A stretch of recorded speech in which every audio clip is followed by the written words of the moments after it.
automatic stamping machine. అది X bar అమ్మది X bar. Sigma is equal to 0.146. चलिए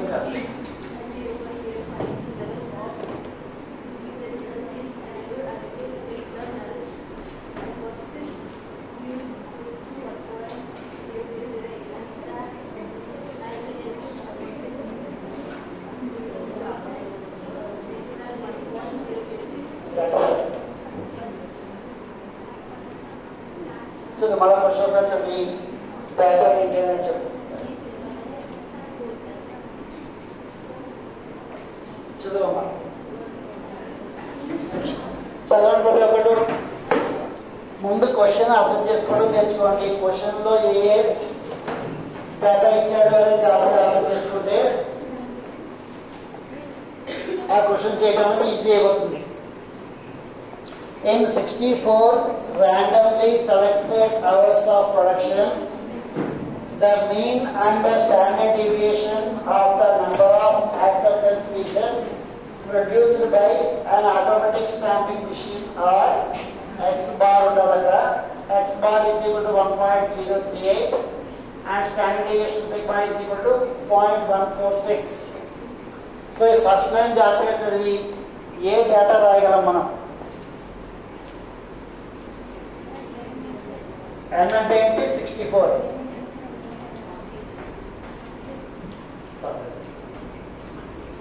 So n is equal to 64 and x bar is equal to 1.038 and sigma equal to 0.146. So first line లోంచి మనం ఈ మూడింటి గురించి డేటాని రాయగలుగుతాం మనం. Next at the 0.05 level of significance, does this enable us to reject the null hypothesis mu equal to 1.000 against the alternative hypothesis mu greater than 1.000. అంటే రెండో లెవెల్లో ఏం జరుగుతుంది మనకి లెవెల్ ఆఫ్ సిగ్నిఫికెన్స్ అంతా అనేది మెన్షన్ చేశాడు, నల్ హైపోథెసిస్ అంతా అనేది మెన్షన్ చేశాడు, ఆల్టర్నేటివ్ హైపోథెసిస్ అంతా అనేది మెన్షన్ చేశాడు. ఓకేనా? సో క్వశ్చన్ లో 2 లైన్స్ ఉన్నాయి. ఆ 2 లైన్స్ లో కూడా మనకు కావాల్సిన మొత్తం ఇన్ఫర్మేషన్ అంతా కూడా ఉంది. In 64 randomly selected hours of production, the mean and the standard deviation of the number of acceptance pieces produced by an automatic stamping machine are X bar is equal to 1.038 and sigma equal to 1.146. At the 0.05 level of significance, does this enable us to reject the null hypothesis mu equal to 1.000 against the alternative hypothesis mu greater than 1.000? So జాగ్రత్తగా అర్థం చేయండి అమ్మా.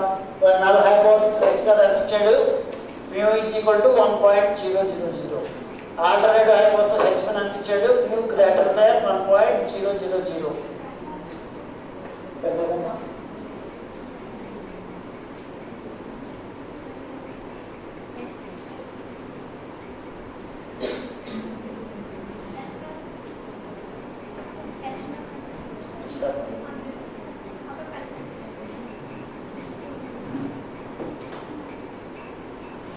జాగ్రత్తగా అర్థం చేస్తే greater than చేయడం greater than the Taylor వాల్యూగా ఉంది కాబట్టి we reject the null hypothesis. అది కాన్సెప్ట్. సో ఏం చేస్తాం మనం? at 5% level of significance we reject the null hypothesis. Note చేయండి క్వశ్చన్ జాగ్రత్తగా.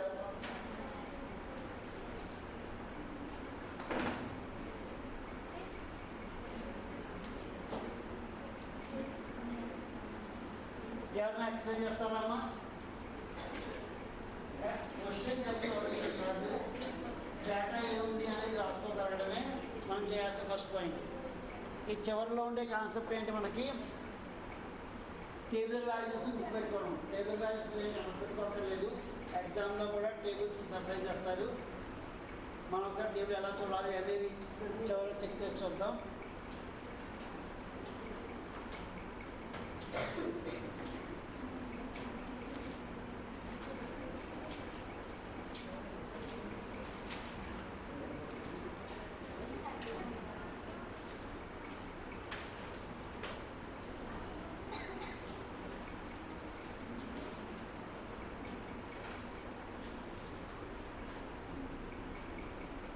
ఏమో అందరికీ ఈ ఫార్ములా అర్థమైందా? ఈ ఫార్ములాతో వాల్యూ సబ్స్టిట్యూట్ చేయడం అర్థమైందా? నెక్స్ట్ ఫార్ములాకి వెళ్దాం. అయిపోయిందమ్మా, పూర్తి చేస్తారా లెక్కని?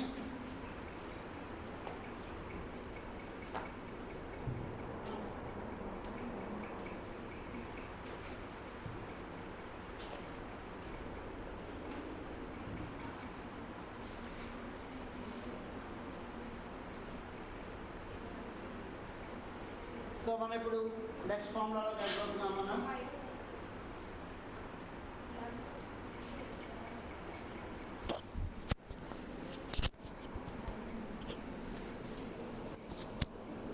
ఓకేనా, మనం నెక్స్ట్ ఫార్ములాలోకి ఎంటర్ అవుతున్నాం. మనం ఈ ఫార్ములాలో ఏం జరుగుతాయి అంటే రెండు వేరువేరు శాంపిల్స్ ఉంటాయి మన దగ్గర. ఆ రెండు వేరువేరు శాంపిల్స్ కూడా ఒకే రకమైన కేటగిరీకి చెందిన ఉన్నా కదా అనేది మన దగ్గర ఉండే క్వశ్చన్ అనమాట. సో మీరు ఏదో ఒక షాప్కి వెళ్తారు, మీకు ముందు వాడు శాంపిల్ చూపిస్తాడు, బాగానే ఉంది అని కొనుక్కుంటారు. ఇంటికి వెళ్ళాక వాడు మీకు ఇంటికి ట్రాన్స్పోర్ట్ చేశాడే అనుకోండి, దెన్ అప్పుడు వచ్చిన దాన్ని ముందు ఇచ్చిన శాంపిల్ ఒకటి అవునా కదా అని మీకు డౌట్ వస్తుందా రాదా ఖచ్చితంగా చెక్ చేసుకోవాలి అనుకుంటారు కదా.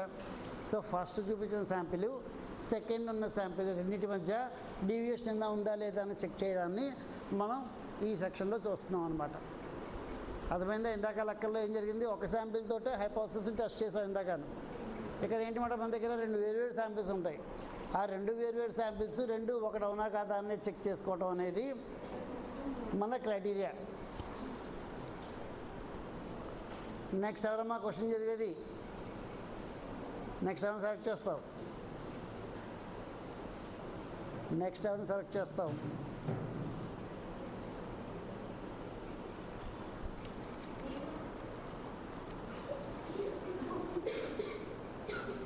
మీరు ఇన్వాల్వ్ కాకపోతే పని జరగదమ్మా. నేను స్లైడ్ తీసుకెళ్ళిపోతూ ఉన్నాను అంటే సిలబస్ అయిపోతూనే ఉంటుంది అలాగా.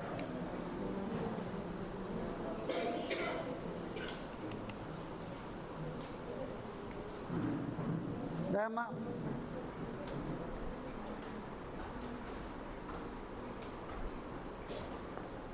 the means of two large samples of sizes 1000 and 2000 members are 67.5 inches and 68 inches respectively. అంటే రెండు వేరువేరు శాంపిల్స్ ఇచ్చాడు. ఒక దానికేమో సైజ్ 1000, ఇంకో దానికి ఇలా ఉండవు.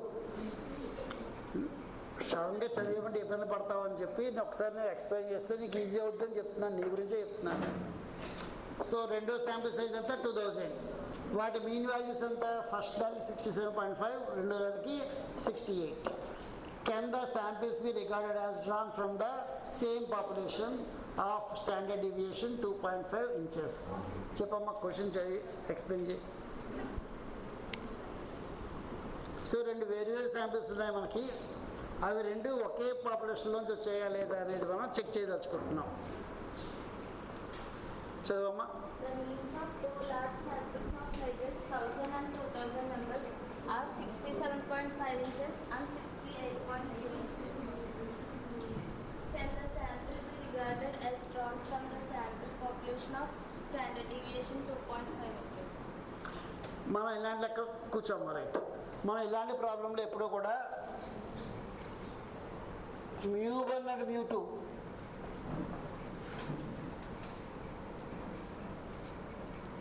ఫస్ట్ దాని యొక్క శాంపిల్ మీన్ μ1 కింద, రెండో దాన్ని μ2 కింద కన్సిడర్ చేసుకుంటాం. n1 అనేది ఫస్ట్ శాంపిల్ యొక్క సైజు, n2 అనేది రెండో శాంపిల్ యొక్క సైజు. నోట్ చేయండి అమ్మా, క్వశ్చన్ చదివి నోట్ చేయండి.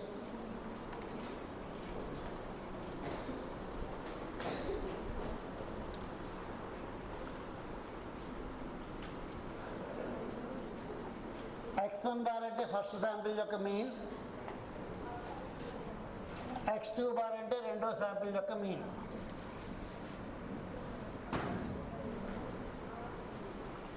ఇక స్టాండర్డ్ డీవియేషన్ దేనికి ఇచ్చాడు మనకి? టోటల్ పాపులేషన్ యొక్క స్టాండర్డ్ డీవియేషన్ సిగ్మా అని ఇచ్చాడు.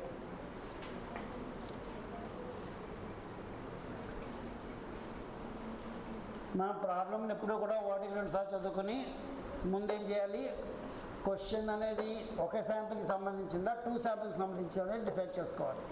1 శాంపిల్ అయితే ఫార్ములా వేరు, 2 శాంపిల్ అయితే ఫార్ములా వేరు. ముందు ఆ క్లారిటీ వచ్చిన తర్వాత 1 శాంపిల్ అయితే మనకి ఏ పారామీటర్స్ ఉంటాయి, ఎక్స్ బార్, మ్యూ, సిగ్మా, ఎన్ అనే నాలుగు పారామీటర్స్ తోటి డేటా ఉంటుంది. ఓకేనా.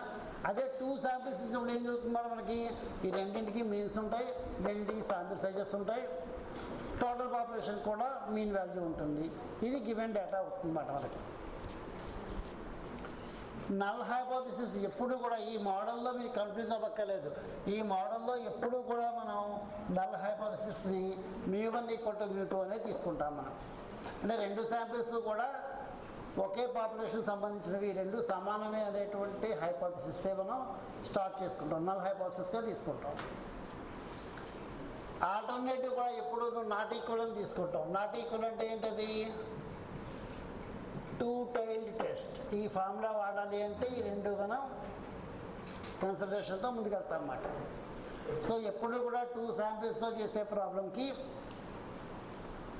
మనకి ఆల్టర్నేటివ్ హైపోథిసిస్ అవుతుంది, 2 టైల్ టెస్టే అవుతుంది, μ1 ≠ μ2 అవుతుంది. నల్ హైపోథిసిస్ అవుతుంది, μ1 = μ2గా తీసుకుంటాం మనం. ఈ 2 స్టాండర్డ్ ఫార్ములా గమనించండి. టెస్ట్ స్టాటిస్టిక్ Z = ఫార్ములా వాడుతుంది అన్నమాట మనకి. Z = x1 bar minus x2 bar by square root sigma square by n1 plus sigma square by n2. మీరు ఇలా విడదీయాల్సిన అవసరం లేదు, ఆ వాల్యూ వేసేసుకుని సింప్లిఫై చేసేసుకున్నా పర్లేదు. So test statistic Z = x1 bar minus x2 bar by square root sigma square by n1 plus sigma square by n2. ఈ value substitute చేస్తే మనకి క్యాలిక్యులేటెడ్ వాల్యూ వస్తుంది. ఈ క్యాలిక్యులేటెడ్ వాల్యూ మనం మైనస్ ఉన్నా కూడా మార్జిన్ తీసుకుంటాము అంటే ప్లస్గానే తీసుకుంటాము.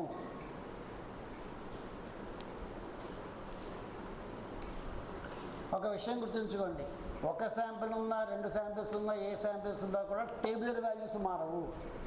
టేబులర్ వాల్యూస్ అన్నీ ఎప్పుడూ ఒకేలా ఉంటాయి. సో అక్కడ 5%, ఇక్కడ మనకి లెవెల్ ఆఫ్ సిగ్నిఫికెన్స్ ఎంత అనేది క్వశ్చన్లో మెన్షన్ చేయలేదు. వాడు ఎప్పుడు మెన్షన్ చేయకపోతే మనం ఏం చేస్తాం, 5% అనేది తీసుకుంటాం మనం. So at 5% tabular value Z ఎంతమ్మా, 1.96. మనం ఇది కండర్స్టాండ్ చేసుకోవాలి.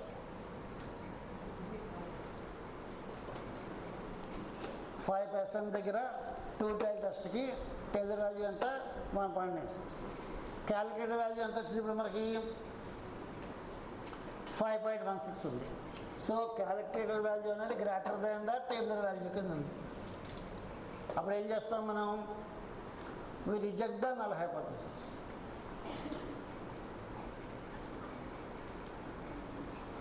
నల్ హైపోథిసిస్ని మనం రిజెక్ట్ చేస్తాం.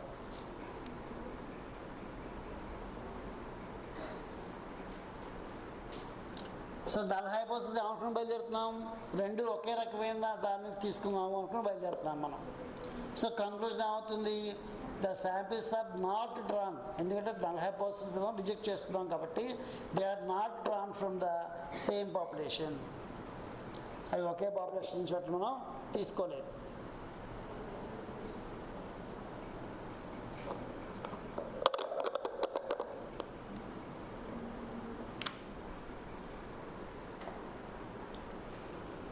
నెక్స్ట్ ఎవరైనా వచ్చి విత్ నెంబర్స్ ఆల్సో మళ్ళీ క్వశ్చన్తో ఎక్స్ప్లెయిన్ చేయండి. మీరు గుర్తుంచుకోండి, మోడల్కి 5-6 క్వశ్చన్స్ జాగ్రత్తగా అర్థం చేసుకుంటే చాలమ్మా, మోడల్ ఈజీగా వచ్చేస్తుంది. పొలో నెంబర్ ఆఫ్ క్వశ్చన్స్ చేయక్కర్లేదు. నోట్ చేసి నేను మీకు ఆల్రెడీ మెటీరియల్ అంతా పెట్టాను కదా. సో నేను మెటీరియల్లో ఏదైనా మిస్ చేసింది ఉంటే చదివి నా దగ్గరికి వచ్చి డిస్కస్ చేయండి. ఎందుకంటే నేను యాక్చువల్గా మెటీరియల్ ఎక్కువగా డ్రాప్ చేయడానికి ట్రై చేస్తానమ్మా. మెటీరియల్ పెద్ద దగ్గర ఎంత ఉంటే అంత మంచిది అనిపిస్తుంది నాకు.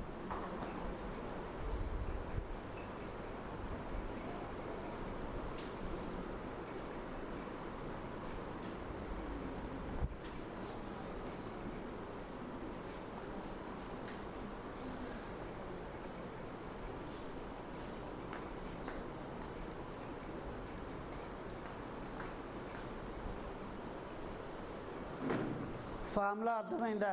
ఫార్ములాలో ఉన్నటువంటి డేటా అంతా క్వశ్చన్లోనే ఉంటుంది.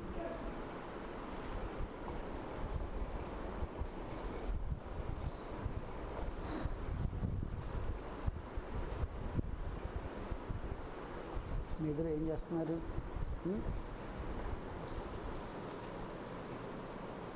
రైట్. అంటే మెటీరియల్ ఇవ్వడం వల్ల ఉపయోగం ఉంటుందన్నమాట వాళ్ళకి ఖచ్చితంగా. ఒక క్లాస్ మిస్ అయినా ఏం చెప్పారు ఏంటి చెక్ చేసుకోగలుగుతారు ఖచ్చితంగా.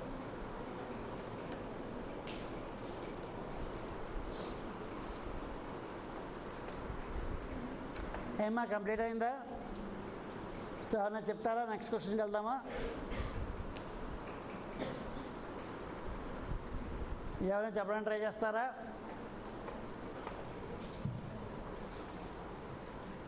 నెక్స్ట్ క్వశ్చన్ చేద్దరు కానీ.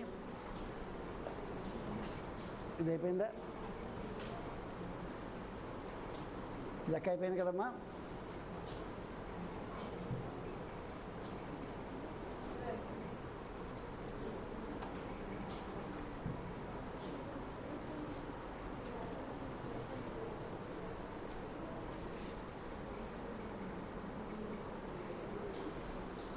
నెక్స్ట్ చెప్పమ్మా ఎవరు?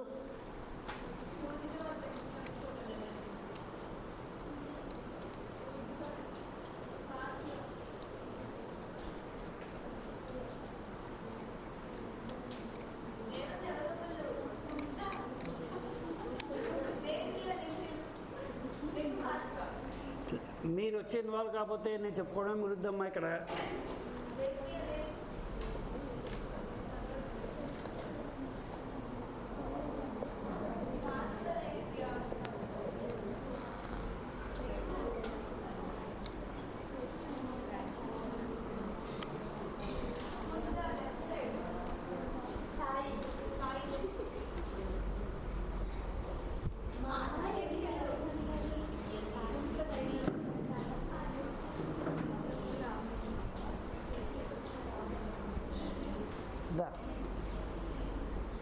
నోట్ చేయండి అమ్మా ప్రతి ఒక్కళ్ళు కూడా. The mean yield of wheat from a district capital A was 210 pounds with standard deviation 10 pounds per acre from a sample of 100 plots. అంటే రెండు వేరు జిల్లాలు ఉన్నాయి. ఆ జిల్లాల్లో గోధుమ ఎలా పండింది ఏంటి అనేటువంటి దాన్ని చెక్ చేద్దాం అనుకుంటున్నారు. సో ఏ అనే ఒక డిస్ట్రిక్ట్లో ఏం జరిగింది, 210 pounds వచ్చిందనమాట. With standard deviation 10 pounds per acre from A 100 plots. అంటే ఏ అనే జిల్లాలో ఒక 100 plots తీసుకుని అందులో ఉండే గోధుమ వాళ్ళలో చెక్ చేసి చూస్తే కనుక దాని యావరేజ్ ఎలా వచ్చిందనమాట, 210 pounds వచ్చింది with standard deviation of 10 pounds. In another district the mean yield was 200 pounds with standard deviation 12 pounds from a sample of 150 plots. ఇంకో బి అనే డిస్ట్రిక్ట్లో ఏం చేశారు, ఒక 150 ప్లేసెస్ తీసుకుని అందులో పంట ఎలా పండుతుంది అని చెప్పి దాన్ని లెక్కలు తీసుకున్నారు. ఆ బి అనే డిస్ట్రిక్ట్లో ఏమైంది, 200 pounds పండింది with a standard deviation 12 pounds from A sample of 150 plots. Assuming that standard deviation of yield in the entire state was 11 pounds, అంటే మొత్తం పాపులేషన్ స్టేట్ అంతా కూడా 11 pounds ఉంది స్టాండర్డ్ డీవియేషన్ అనుకుంటున్నారు. Test whether there is any significant difference between the mean yield of crops in the two districts. అంటే ఈ రెండు జిల్లాల్లో కూడా పండిన పంటలో ఏదైనా సిగ్నిఫికెంట్ డిఫరెన్స్ ఉందా, లేదా డిఫరెన్స్ లేకుండా రెండు చోట్ల ఒకేలా పండిందా. రైట్. జనరల్గా నాట్ ఓన్లీ కల్టివేషన్, ఇప్పుడు ఏదైనా కంపెనీ ఉందనుకోండి, ప్రతి స్టేట్లోనూ దానికి కొన్ని బ్రాంచెస్ ఉన్నాయనుకోండి, కొంత బిజినెస్ రన్ అవుతుంది అనుకోండి, ఆ మీన్ వాల్యూస్ అన్నీ తీసుకుని ఏ రెండు డిస్ట్రిక్ట్లోనూ బిజినెస్ ఎలా ఉంది ఏంటి అనేది కంపేర్ చేసుకోవడానికి ప్రాక్టికల్గా ఈ స్టాటిస్టిక్స్ అనేది మనకి ఉపయోగపడుతుంది అనమాట. ఇప్పుడు అమెజాన్ ఇలాంటివి ఉంటాయి, ప్రతి దేశాలకి బ్రాంచెస్ ఉంటాయి కదా. సో ఎక్కడ ఎలా ఉంది, ఎక్కడ తక్కువ ఉంది, ఎక్కడ ఎక్కువ ఉంది ఏంటి అని అనాలిసిస్ చేసుకోవాలి అంటే ఇలాంటి కాన్సెప్ట్స్ అన్నీ బాగా ఉపయోగపడతాయి అన్నమాట. చెప్పమ్మా చదువు.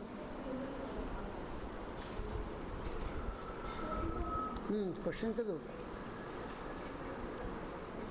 The mean yield of wheat from the district A was 210 pounds with SD 10 pounds per acre from a sample of 100 pots.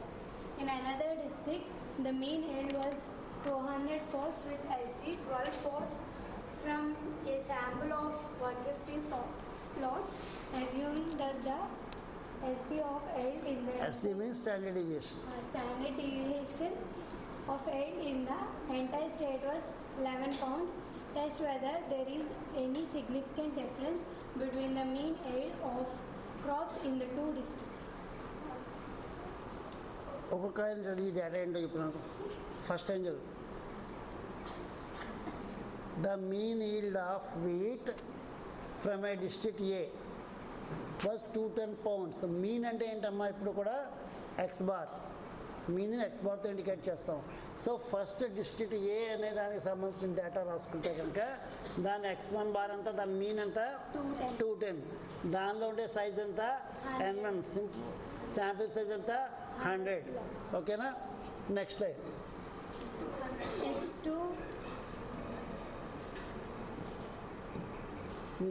another district. The mean yield is 200. అంటే అనదర్ దాన్ని x2తో చెప్పుకుంటే కనుక x2 బార్ అనేది ఏమో 200, దానికి సంబంధించిన n2 ఎంత 150. మొత్తం పాపులేషన్కి ఉండే స్టాండర్డ్ డీవియేషన్ ఏమంటున్నాడు వాడు 11 అంటున్నాడు. సో దాన్ని 11గా తీసుకుందాం.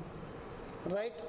ఎప్పుడు కూడా రెండు శాంపిల్స్ ఉండే లెక్కల్లో ఎప్పుడు కూడా హెచ్ నాట్ ఎలా ఉంటుంది, μ1 is equal to μ0, μ1 is equal to μ2, μ1 μ2 అనుకుంటాం.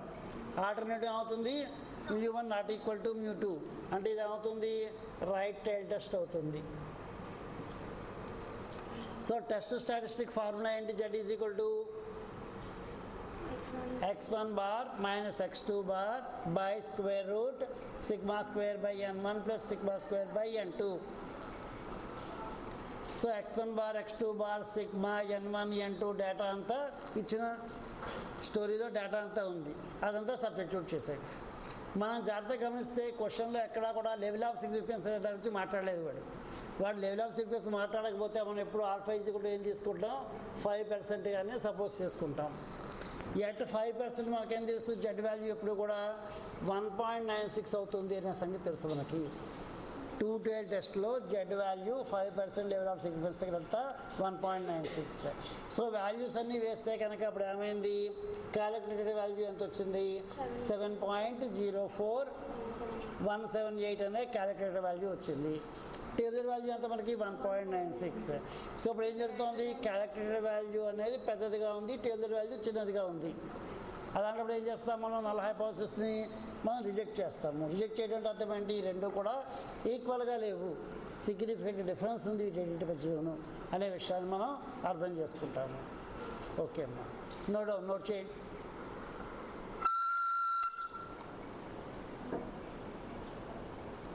నోట్ చేయని ప్రాబ్లం అందరూ కూడా జాగ్రత్తగా అర్థం చేసుకోండి. డౌట్ ఏదైనా ఉంటే అడగండి.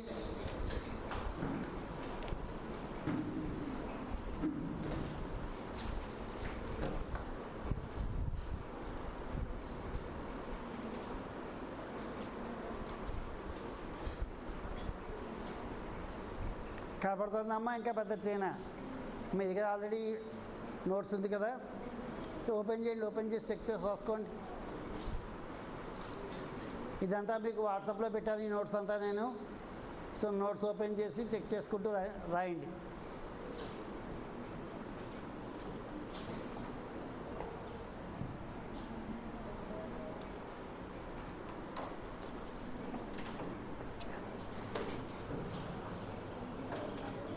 ఇది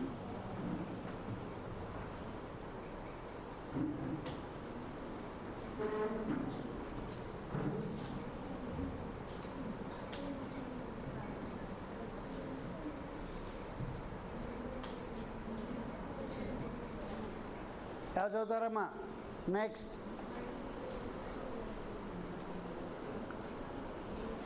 ఎవరు చెప్పమ్మా, మోటివేట్ చేయరు ఒకరిని.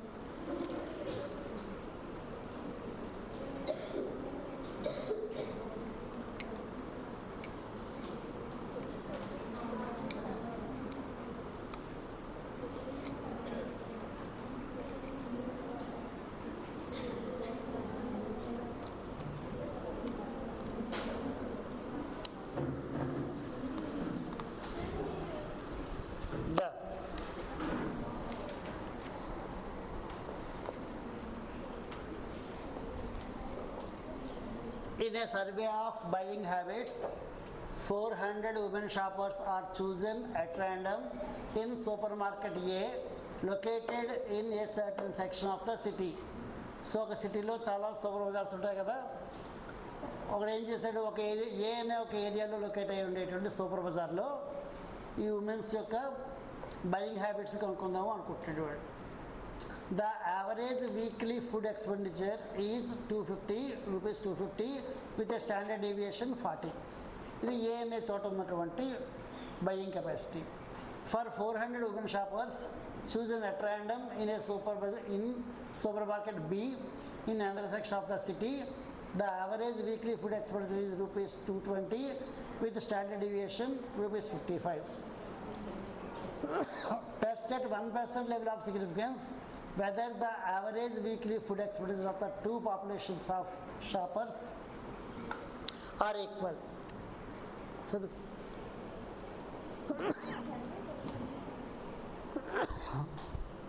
నోట్ చేయడం అయితే అలా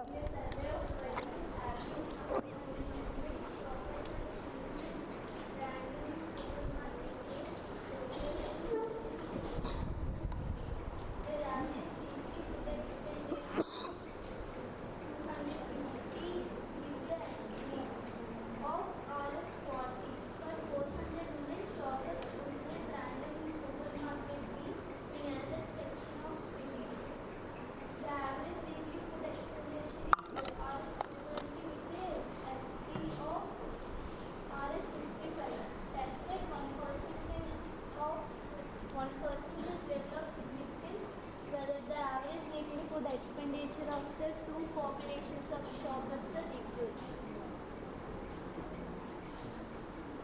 నోట్ చేశారమ్మా అందరూ కూడా. సో మీకు ఇక్కడ ప్యాటర్న్ ఆఫ్ ద క్వశ్చన్ అర్థమవుతుంది కదా. క్వశ్చన్ యొక్క ప్యాటర్న్ ఎలా ఉంటుంది, రెండు వేరువేరు బ్రాంచెస్ ఉంటాయి, రెండు వేరువేరు శాంపిల్స్ ఉంటాయి.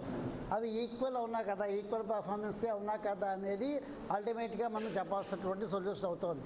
ఓకేనా?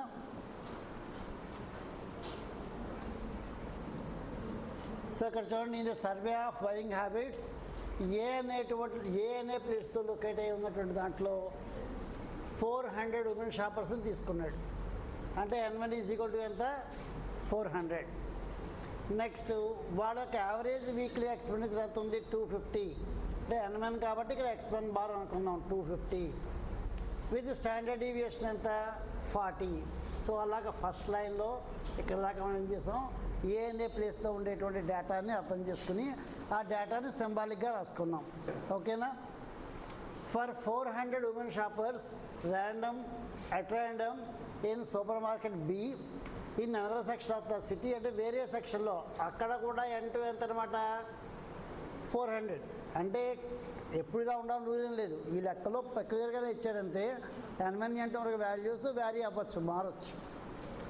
అండ్ నెక్స్ట్ వీడి యొక్క యావరేజ్ ఎంత, 220 విత్ SD 55.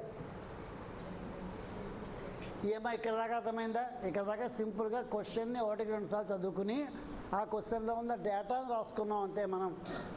రైట్ నౌ ఎప్పుడైతే మనకి 2 శాంపిల్స్ ఉన్నాయని అర్థమైందో, నల్ హైపోథసిస్ అది తీసుకుంటాం, ఆ 2 ఈక్వల్ అనేది తీసుకుంటాం. ఎప్పుడు కూడా H0 అది తీసుకుంటాం, μ1 ఈక్వల్ టు μ2, ఆ రెండింటి మీన్ వాల్యూ సమానం అని తీసుకుంటాం. ఆల్టర్నేటివ్ ఏమవుతుంది, μ1 నాట్ ఈక్వల్ టు μ2, అంటే 2 టైల్ టెస్ట్ వాడుతున్నాం అన్నమాట మనం ఇక్కడ. చూడండి, అనలైజ్ వర్డ్ స్పెసిఫిక్గా చెప్పకపోతే మనం 2 టైల్ టెస్ట్ తోటే మొత్తం లెక్కంతా చేసేసుకుంటాం. ఒక్కోసారి స్పెసిఫిక్గా వాడు ఏం చెప్పచ్చు, ఆల్టర్నేటివ్ μ1 ఈజ్ గ్రేటర్ దాన్, అలా ఏదైనా ఒక వాల్యూ ఇచ్చాడు అనుకోండి, అప్పుడు రైట్ సైడ్లో లెఫ్ట్ సైడ్లో డిసైడ్ చేసుకుని ముందుకు వెళ్తూ ఉంటాం మనం. సో ఫార్ములా ఏంటి, test statistic formula, Z is equal to x1 bar minus x2 bar by square root of s1 square by n1 plus s2 square by n2. ఇందాక దాంట్లో సిగ్మా రాశాడు, ఏది రాస్తుందో ఒకటే. సో వాల్యూ సబ్స్టిట్యూట్ చేశాడు, 8.82 అనేది calculated value వచ్చింది. మన table value ఎంత, 2.58. 1% లెవెల్ ఆఫ్ సిగ్నిఫికెన్స్ అనే స్పెసిఫికేషన్ ఉంది కాబట్టి, చూడండి 1% లెవెల్ ఆఫ్ సిగ్నిఫికెన్స్ అనే స్పెసిఫికేషన్ ఉంది కాబట్టి దానికి తగ్గ టేబుల్ వాల్యూని తెచ్చుకోవాలి మనం. So at 1% level of significance two tell టెస్ట్కి జెడ్ వాల్యూ ఎంత అనమాట 2.58 ఈజ్ ద వాల్యూ. సో ఈ వాల్యూ మనం గుర్తుంచుకొని ఈ వాల్యూతో కంపేర్ చేయాలి మనం. ఇది ఎంత వచ్చింది 8.82 వచ్చింది. సో క్యాలిక్యులేటెడ్ వాల్యూ అనేది గ్రేటర్ దాన్ ద టేబులర్ వాల్యూగా ఉంది కాబట్టి we reject the null hypothesis. ఈ రెండు ఈక్వల్ అనే దాన్ని మనం రిజెక్ట్ చేస్తున్నాము. అంటే అక్కడ బయింగ్ హ్యాబిట్స్లో సిగ్నిఫికెన్స్ డిఫరెన్స్ అనేది ఉందన్నమాట. అది మనం అర్థం చేసుకునేటువంటిది.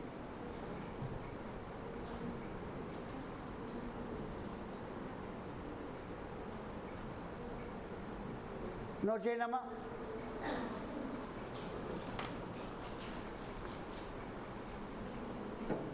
జాగ్రత్తగా అర్థం చేసుకుని నోట్ చేయండి క్వశ్చన్ని.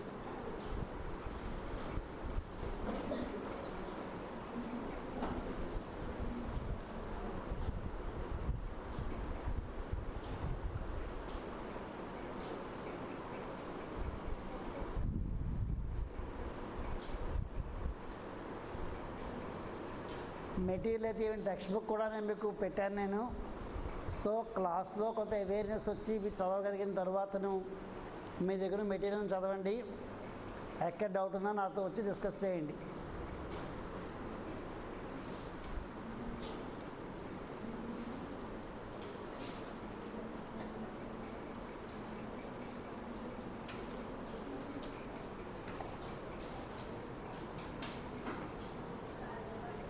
ఎవరైందమ్మా?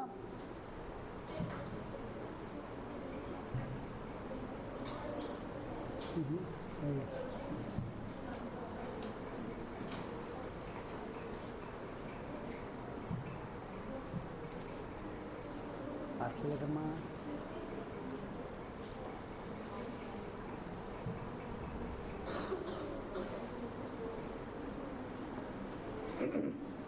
నెక్స్ట్ ఎవరు చదువుతారమ్మా? నెక్స్ట్ ఎవరు?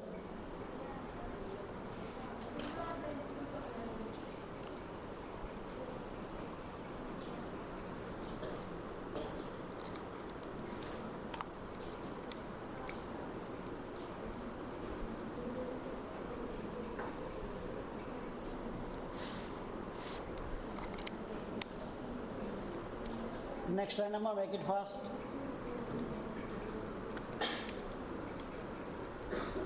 తీసేస్తే బెటర్.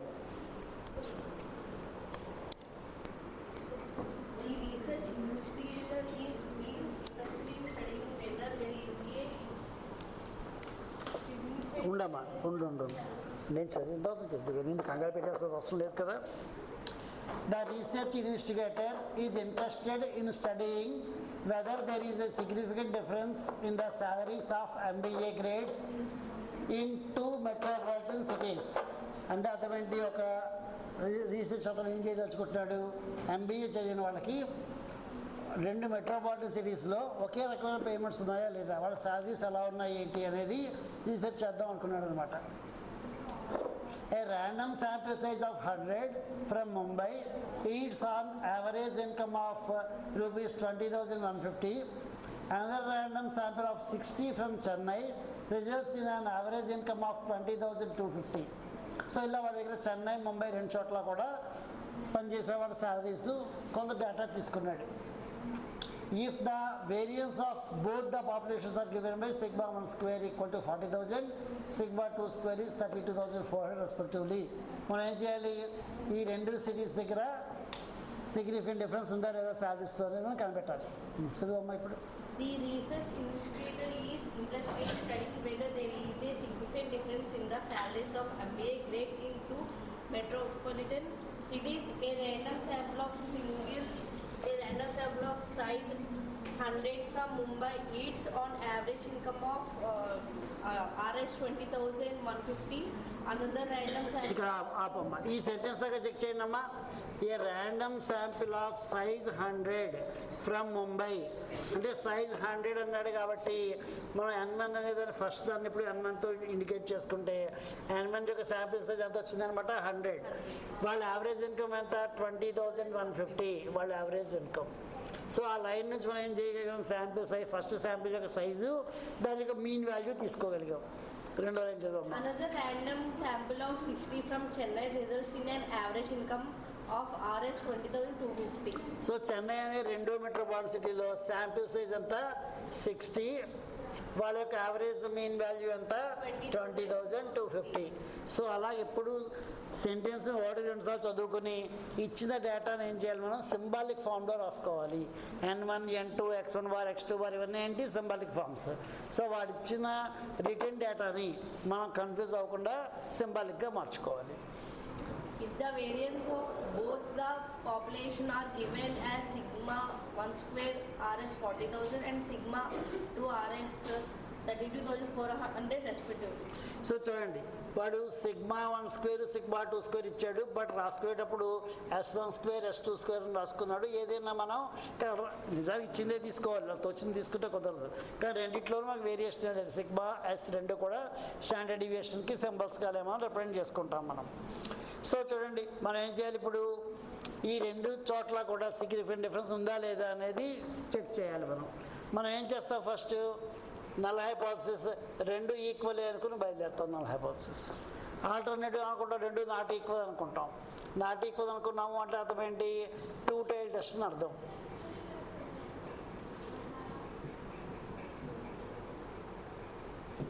రైట్, ఫార్ములా ఏంటమ్మా, Z is equal to x1 bar minus x2 bar by square root sigma 1 square by n1 plus sigma 2 square by n2.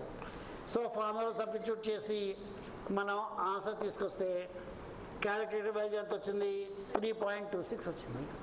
మనకి లెక్కలో ఎక్కడా కూడా లెవెల్ ఆఫ్ సిగ్నిఫికెన్స్ గురించి కూడా మాట్లాడలేదు. సో లెక్కలో ఎక్కడా లెవెల్ ఆఫ్ సిగ్నిఫికెన్స్ మాట్లాడకపోతే మన standard alpha is equal to ఎంత అనమాట, 5%. అండ్ దీని డెలివరీ వాల్యూ ఎంత 1.96. అది గుర్తుంచుకుని దాంతో ముందుకెళ్ళిపోతాం మనం. సో ఏం జరిగింది, ఇప్పుడు 1.96తో కంపేర్ చేస్తే టేబులర్ వాల్యూ అనేది తక్కువగా ఉంది, క్యారెక్టర్ వాల్యూ అనేది ఎక్కువగా ఉంది. Therefore reject the null hypothesis. అంటే రెండు ఈక్వల్ అనేది కూడా రిజెక్ట్ చేస్తున్నాము. అంటే రెండు చోట్ల MBA గ్రాడ్యుయేట్స్కి సేమ్ సాలరీస్ లేవు, ఒక చోట ఎక్కువగా ఉంది, ఒక చోట తక్కువగా ఉంది. ఆ విషయాన్ని మనం ఈ స్టోరీలో అర్థం చేసుకోగలం అనమాట. No down.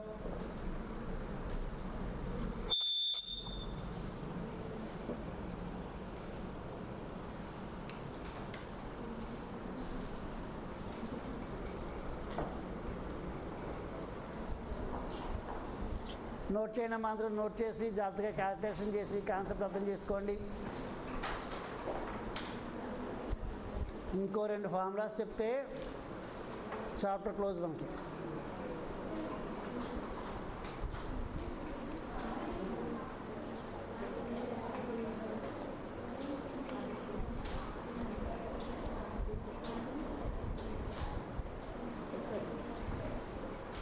ఈ కెమెరా పెట్టవలేదు, బట్ ఎక్కువ చికాగా ఉందమ్మా.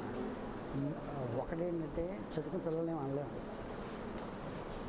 ఆ డిస్టర్బెన్స్ అక్కడ చూసుకుని మనం అనకూడదు, వాళ్ళు ఇవి ఉండకూడదు.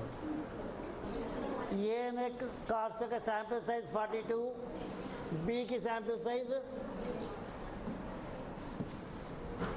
ఏకి 42, బికి 80. ఫస్ట్ శాంపిల్ సైజ్ మనం N1 అండ్ N2 అనుకుంటున్నాం. ఫస్ట్ శాంపిల్ యొక్క మీన్ వాల్యూని x1 బార్, దాని వేరియన్స్ని S1 స్క్వేర్ అనుకుంటున్నాం. రెండో శాంపిల్ సంబంధించి mean x2 bar, వేరియన్స్ని S2 square అనుకుంటున్నాం. ఇక దాకా అర్థమైందా? అంటే మనకి ఏంటున్నాయి, శాంపిల్ సైజెస్ ఉన్నాయి, శాంపిల్ యొక్క మీన్స్ ఉన్నాయి, శాంపిల్ యొక్క స్టాండర్డ్ డీవియేషన్స్ ఉన్నాయి. మొత్తం 6 వాల్యూస్ ఉన్నాయి. రైట్, ఎప్పుడు ఏం చేస్తాం, నల్ హైపోథసిస్ రెండు సమానం అనుకుని బయలుదేరుతాం. ఆల్టర్నేటివ్ నాట్ ఈక్వల్ అని తీసుకుంటాం. సో ఫార్ములా ఏంటి, Z is equal to mod x1 minus x1 bar minus x2 bar by square root of sigma 1 square by n1 plus sigma 2 square by n2.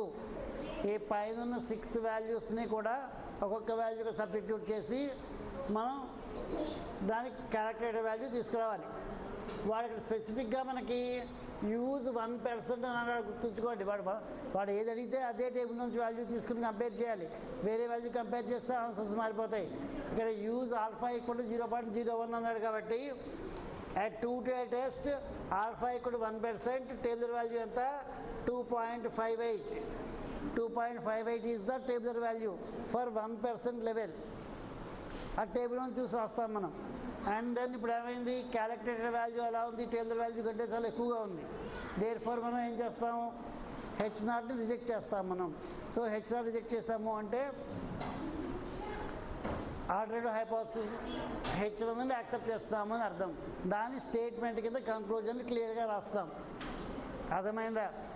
So ఇవాళ క్లాస్తో మనం 2 ఫార్ములాస్ని handle చేసాం. ఒకటి single sample, ఇంకోటి double sample.